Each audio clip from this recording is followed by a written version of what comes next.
All right, good morning. Good morning. All right, welcome. And welcome back, Anne and Don. Thank goodness you're here. The plants welcome you back home. And away we go. I'm Alison Page. I'll be leading this service today. So thank you so much for being here. Next slide. And I see Wendy DePeso here. Thank you for that absolutely scintillating talk last week. It's great. So we welcome you. I'm just going to do this. We welcome you here. We know you come here for different reasons. To find community. Is this on? Yes. To seek your spiritual and personal truths. To question. To nurture your heart and soul. To be nurtured. To explore new ideas. To find comfort. And perhaps to find the answers to some of your bigger questions. Would someone like to light the chalice? Where are those cute kids that were here last time? All right. Thanks, Michelle. Next slide. As we light the chalice, out of the flames of fear, we rise with courage of our deepest convictions to stand for justice, inclusion, and peace. Out of the flames of scrutiny, we rise to proclaim our faith with hope to heal a fractured and hurting world. Out of the flames of doubt, we rise to embrace the mystery, wonder, and awe of all there is and all that is yet to be. Out of the flames of hate, we rise with the force of love, love that celebrates our shared humanity. Out of the flames, we rise. So I was thinking, so we have some new people here, that instead of shaking hands with the people next to you who you already know, why don't we do a quick round of introductions on who you are and where you came from, or just a little snippet about you. And Bob, our current president, why don't you start? I'm Bob. I'm president. Years about, and we live in River Falls. Great. Okay, next slide.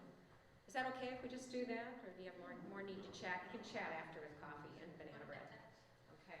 So joys and concerns. So for those of you who are newer or exploring this organization, we are currently a lay-led organization. There is not a full-time minister in this organization. So we plan our programming month to month. In fact, today after the service, there's a little group meeting to plan the programming going down. We have a kind of a rolling plan. We are in the process of reimagining and expanding and building this organization. We want to eventually have programming for youth and education on Sundays. So it's a fun time to be here because you can have a lot of influence and input in how we make this place happen, which is exciting.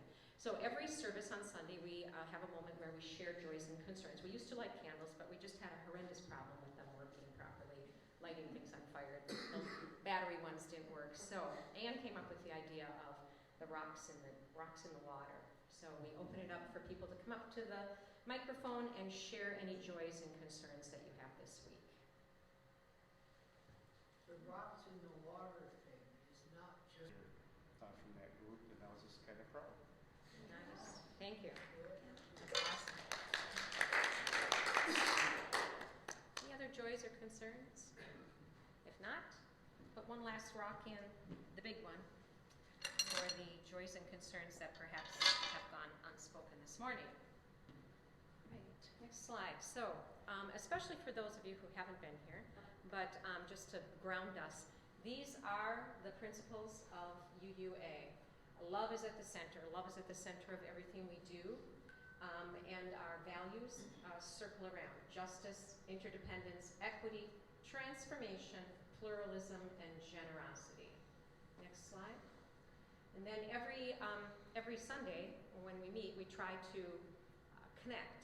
What is it we're talking about today to those different principles that we hold? So again, we ground ourselves here in our highest values. Love is at the center and foundation of this faith. Love is the power that holds us together as a community, because love is not only something we receive, but something we practice in community. Let us be accountable to one another for doing the work of living our shared values through the spiritual discipline of love. As we continue to listen and learn, to act and grow, may each unfold in wholeness, both deeply loving and truly loved. I shared with Mary. So our values, today we're going to be talking about the theme of trust and spirituality. Trust at different levels in our life, but especially and most importantly, how it connects to spirituality. So again, those of you who have been here when I've run the service, feel free to chime in. If you've got something to add that will broaden the thinking, or would like to make a comment, feel free to wave your hand and chime in anytime. Next, interdependence, they're defined here. We honor the interdependent web of all existence and acknowledge our place in it. Pluralism, we are all sacred beings, diverse in culture, experience, and theology. Justice, we work to be diverse, multicultural, beloved communities where all feel welcome and can thrive. Transformation, we adapt to a changing world. Generosity, we cultivate a spirit of gratitude and hope. And equity, we declare that every person is inherently worthy and has the right to flourish with dignity, love, and compassion. The reason I read those, and I like to go back to them, is when we talk about what can we do, it's going to go back to these values. It'll reconnect. So living love through the practice of trust, our theme for the day. Next. Oops. All right, well, starting at the base, it's interesting because I'm sure a lot of you have worked with people who have experienced trauma in their life, who maybe had a traumatic childhood, but I'm talking about a perfect world here. In a perfect world, in a perfect environment, children come out of the womb and they come into loving arms, and they experience a world as a child develops trust. They develop trust primarily through consistent and positive interactions with caregivers who reliably meet their needs, creating a sense of security and understanding that they can depend on others. This foundation is usually laid in early childhood, where a baby learns to trust the parents to provide their basic needs like food and comfort. Baby cries, parent picks the child up, or a loving adult picks the child up, hugs them, kisses them, all that good stuff. That's a perfect world. It forms the base. People who don't have that life experience, tend to have other issues as they grow up. I'm sure Kate has been a therapist for her entire life. I'm sure she's seen a lot of things that go back to childhood where people did not. So we're talking perfect world here. And the next is adults. Adults develop trust. Need to develop trust in yourself before you can trust others. Adults develop trust in yourself involves consistently taking action aligned with your values. Interesting, that's how you develop your spiritual life as well. Consistently taking action aligned with your values, setting realistic goals, acknowledging your strengths, learning from mistakes, practicing self-compassion, and making decisions based on your own judgment, gradually building confidence in your ability over time. That's obviously how we want to raise children. That's how we as adults thrive. All right, some of you are familiar with Brene Brown. Brene Brown does a lot of leadership talks, kind of relationship stuff. She's impossible not to like. If you hear Brene Brown speak, you would enjoy pretty much whatever she has to say. I like her a lot. In fact, I spent, in preparation for this, I watched a little bit of Brene Brown going on. Well, Brene, I was thinking about showing her video, actually, her YouTube videos, because they're great. But what I really wanted to touch on is what she talks about with building relationships, building trust, really building trust, and how do you get to a trusting relationship. So if you've watched some of her stuff, she talks about her daughter, Ellen. And Ellen came home from school one day and just crumpled into, a mess on the floor and was crying and very upset. And she asked Ellen, and Ellen told her that something bad had happened at school. She had confided in a friend something that was wrong. And somebody told everybody in the class. And by the time she arrived from recess back in the class, Ellen was like 9. By the time she got back to the class, the other kids were making fun of her and saying things and calling out. And by the time she got home, she was quite a mess. So Brene had a conversation with her about, talking about your friends. And what is it you like about your friends? And what is it, you don't trust this friend now because she went to the classroom and she blabbed about you. But when you think about all your friends, what is it you do trust about them? And she shared that she was completely surprised by what Ellen had to say. Now, what made the difference? And she said, well, I like Savannah, because when I go to the cafeteria, if there's no place to sit, she shoves over and gives me half the seat so I can join the group. And, I like another friend because when she saw I was sad one day, she asked me what was wrong. I like another friend because she noticed and she knew that my grandma had been sick, and she told me she was thinking about her. And it was these little tiny things that people had done that made her trust these friends. And it was what drew her to them. And so being Brene Brown, she's a researcher, sociologist, she decided to study this, on how do people develop trust, and look at the research on trust and what's out there. And found that indeed it is these small things, the small little acts of caring and attending to someone's emotions or their needs that cause us to trust them. Do you know? And how important, I was thinking, Wendy, of the initiative that you're doing a fabulous job helping spearhead, the initiative that an immigrant who's driving up and sees people like us giving them food, a small act on a Saturday morning, can have that impact of trust. You can trust us, some of us. You can trust us. So building trust. So Brene Brown says that there are, she uses the acronym BRAVERY to talk about the elements of trust and how you build trust. And it's boundaries. How do you set boundaries with people is one element of it. She defines boundaries as, I'll say no when I feel the need to, and I am willing to respect and accept that no when you are employing your boundaries with me. We hold boundaries for others, and we expect them to be held for ourselves. Reliability, she talks about. I can trust you if you do what you say you are going to do over and over again. That means, at work or at play, staying aware of your competencies and limitations so that you don't overpromise and can't deliver on commitments and balance competing priorities.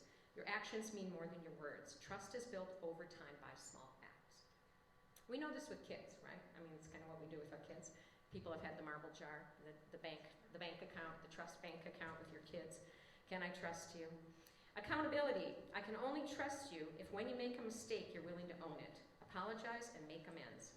I can only trust and respect you if, when I make a mistake, you're willing to let me know. Let me own it. Apologize, and you will offer true forgiveness. The vault. That's an interesting one. The vault. You don't share information or experiences that are not yours to share. I need to know that my confidences are kept, and that you are not sharing information with me about other people that should be confidential. Relationships built on gossip about others are not trusting. They are based on common enemy intimacy, which it's interesting to think about these concepts on a small scale with relationships with people you know, and then think about them on a big scale, like our government, our country. Integrity, choosing courage over comfort, choosing what is right over fun, fast, and easy, and practicing your values, not just professing your values. Non-judgment, you and I can both struggle and feel comfortable asking for help. We can freely share holes in our knowledge and skills without fear of judgment. If we judge ourselves for needing and accepting help, we may also be judging others who we help. That's interesting. Generosity. Our relationship with a trusting relationship. Our relationship is a trusting relationship if you can assume the most generous thing about my words, intentions, and behaviors. I will do the same for you. When in doubt, we seek to understand and be curious before we judge. Trust of others begins with first self-trust. If you can't count on yourself, you can't ask other people to give you what you don't have. Yep, Wendy. Can you say the integrity again? Integrity. Yep. Choosing courage over comfort. Choosing what is right over what is fun, fast, and easy. and practicing your values, not just professing your values. Thanks. It can be hard. Wendy? Oh, no, I was, The same thing. We're trying to get your And I'll leave this out in the front. I mean, I can certainly share it. But she's just, you know, you can kind of sit back and listen to her YouTubes, and you're like, I can just show all these YouTubes all day. So next, we're going to get to the point here. I thought I wouldn't have enough content, and now. So as we said, I already read that. Next slide. Okay, so relationships. I'm sure all of you have watched Friends or seen Friends at some point in your life. But the basics in relationships are communication. Bob was talking about that last night. Empathy, kind of putting yourself in somebody else's shoes and understanding them, and taking responsibility for your actions. Those are the cornerstones. In leadership, for those of you who don't know me, I teach leadership now at the University of Minnesota and have been a hospital administrator for my career. So leadership, in the leadership realm, this is from Harvard Business Review, talking about leadership begins with trust. If you don't have trust as a leader, you're pretty much all washed up. And the three cornerstones of trust in leadership are authenticity, be who you are, just be who you are. People will forgive you for making a mistake, they won't forgive you for being a fake. Empathy, I believe, you know, people believe you care about them. You care about them and their success. And thirdly, logic. I know you can do it, your reasoning and judgment are sound. There should be a logical reason for your actions as a leader that makes sense. Trust has three drivers: authenticity, logic, and empathy. When trust is lost, it can almost always be traced back to a breakdown of one of these three. Like, what happened? What happened here, and how do you rebuild it? How do you regain trust if you've lost it as a leader? So there's commonality in relationships and leadership. Then, next slide. Now we talk about trust and spirituality, which is the real topic for the day. And we're over halfway through our time, so. Trust and spirituality. In religious circles, talk of trust most often revolves around having faith that life will look after us. For instance, Christianity. I'm sure a lot of us in this room have had experience with Christianity. Our Christian friends sing hymns about God watching over us and keeping an eye on the sparrow, that there's this caring, watchful God that, some believe that God is actually controlling everything in their lives. Our Jewish friends lift up the Exodus story to encourage faith that God will help us make our way, even when things are bleak. Our Muslim friends, our friends' prayer practice is all about reminding themselves that they are in Allah's safe hands. For UUs, we UUs voice similar sentiments through the language of a trusting love, a love that will not let us go. It won't let us go. Love is basically our God. Next slide. So, welcome to the good life. Enjoy the journey. You can just go home and rest assured that there is something out there taking care of us. That love will take care of us. That love will not let us go. But what if it's pushing us? What if it's different? Next slide. So is it true? Is it completely true that love will not let us go, that love will take care of us in all circumstances? This call to trust love comes to us as a gift. After all, it can be quite easy to convince ourselves that life is a foe.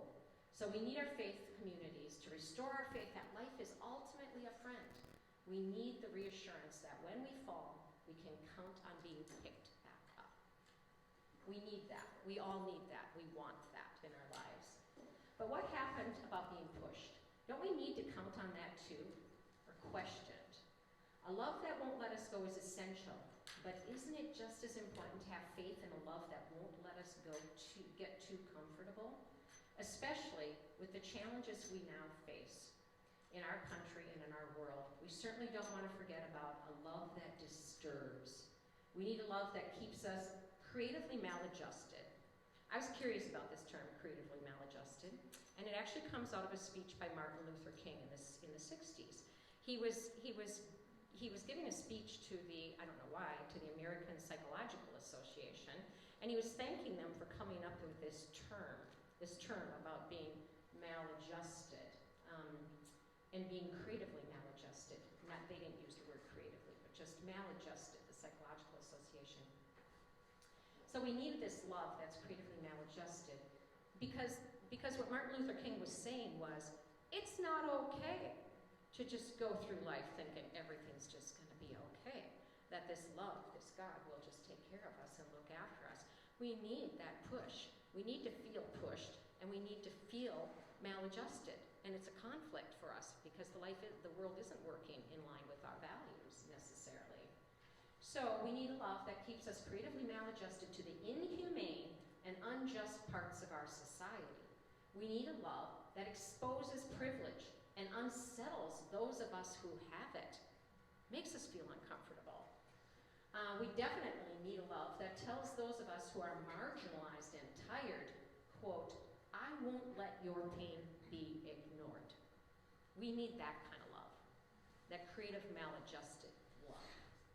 But what do we do when we cannot have confidence that our world is a good place and that love will not let us go? What do we do when we cannot trust? How do we respond? And that's what we're going to spend the rest of the time talking about. What can we do? What should we do? Next slide. So what do we do? I'm sure a lot of people, well, we know a lot of people are thinking about it. A lot of people are doing the things we're seeing in community, which is good. Next slide. So have some of you read this book? Isn't it awesome? This book is by Charlie McAree. It's called The Boy, the Mole, the Fox, and the Horse. How many people read it? If you haven't, you should. Right, Anne? So it's about a little boy who meets a mole, and then they meet a fox, and then they meet a horse. And it's about the little boy's lost, but he meets this mole. And then they come across a fox, and the fox is caught in a snare. And of course, what do? The mole and the little boy are struggling with this. Should we let the fox out of the snare? And the fox even says to the mole, if I get out of this snare, I'm going to eat you. And how can the mole trust that the fox won't eat him? And how does he build that trust? And the act of kindness, the mole releases the fox from the snare, the mole and the little boy. And then later in the book, the fox is giving the mole a ride in the water to protect him. So the book is just full of all kinds of wisdom and that relate to things we can do. So what can we do? Next slide. One thing we can do is build community. Many of you are here today just in order to do that and to help with that. Find the helpers, as Mr. Rogers says. So the boy on the horse says, everyone is a bit scared, says the horse, but we are less scared together. So building community is step one, and there's so many ways to do that. Like Wendy was saying, delivering groceries isn't all about delivering groceries. It's about community building. So how can we build community? Next. Do something. Do something. You can, sit on your couch and watch what's happening in the world, or you can do something. So here says the little boy, I can't see a way through, said the boy. Can you see your next step? Yes. Just take that, said the horse. Just take the next step. The next thing we can do is focus. Focus. We want to acknowledge and see the big picture of what is going on in our world, what is going on in our community, but focus it. Acknowledge the big picture on which we all agree. So even when you're talking with people you don't agree with, you can back up. Like what's going on right now? I can't really talk and not talk about politics, so sorry. But like what's going on right now? Can we all agree we'd really like to reduce government waste? Absolutely. Absolutely. Do I want my tax dollars spent appropriately?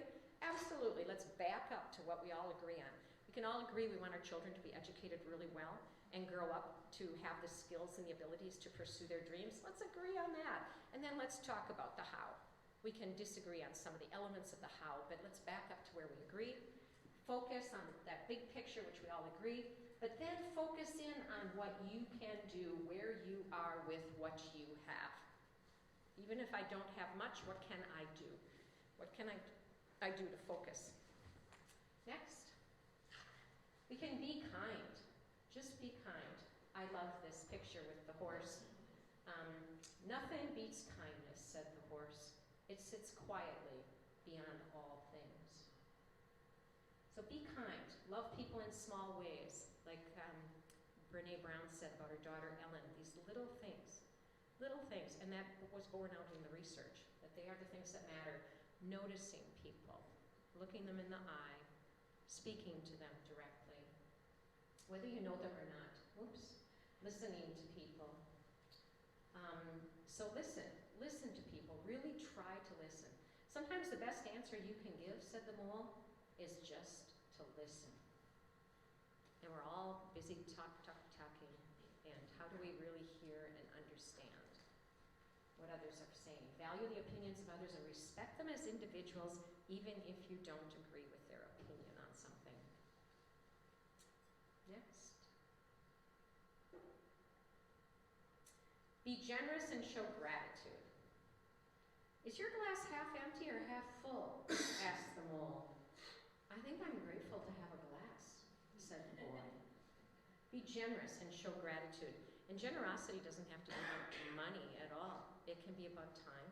It can be about attention. It can be about helping, being generous with your time, whatever you can do, with your wisdom, and bringing what you know to the table.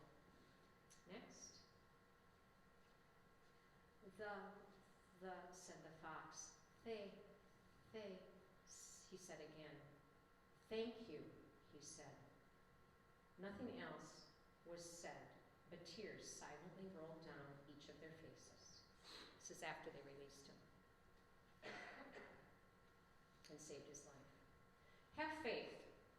Those are dark clouds, said the boy. Yes, said the horse, but they will move on. The blue sky above never leaves. Have faith that things will be okay. We can get through this. Having faith that love will prevail. What will happen, asked the boy. We don't know, said the horse. All we need to know is that we love each other. And sometimes we don't know what's going to happen, but how can we have confidence and faith that love will prevail? Have faith that you are enough, that you are making a difference. What's your best discovery, asked the mole. That I'm enough, as I am, said the boy. Next. One day, you will see just how brave you have been. So sometimes we think that the little things that we're doing don't make a big difference, but we're going to look back on these days and we're going to recognize that they did. That the things that we are doing and encouraging others to do are making a big difference in our community and in our world. And have confidence that love will prevail, that we will get through this, and there will be a better tomorrow. Next slide. So a quick hit list of the things that we can do. Being an agent of love in the world, love people in small ways, value the opinions of others, and respect them as individuals. Be generous by sharing what you have, showing gratitude. As the need arises, compliment others on their good works, regardless of who they are. Even people who have done some bad things, in your opinion. When they do good things, compliment them and notice that. Aim at the big picture. Back up to where we can all agree. Most people want to make the world a better place. They really do. Most people want to make the world a better place. Does making the world a better place necessitate that we build our own kingdoms at the expense of destroying other people's kingdoms? This harkens back to what Jeremiah was saying last week, that Christianity calls on people to build God's kingdom, not their own kingdom. And he's encouraging them to attend to those words from the Bible. As humanity, making the world a better place should be what gets us out of bed every day. Next slide. So, what do we do? At this point, before we get into the ending of the service, I wanted to open it up just for conversation on what, if any of this resonates with you, talk about maybe things that you're doing that you would like to do, or open it up from there. Bob? One of the things that we have the habit of doing is judgment. It's almost a pattern in our culture. Any media you watch is judgment about what's going to happen, the awful things that could have happened. So we kind of have to discipline ourselves to non-judge, especially when we're listening to someone and trying to reach a chord with them. Not judge them, and not be so harsh in judging ourselves. Right. So Bob's saying to kind of be non-judgmental. Don't prejudge people or their intentions or what's going to happen. And don't be so hard on judging ourselves. Yeah. Yeah. Okay. Other thoughts? Yep, Steve. Yeah, I'll just state that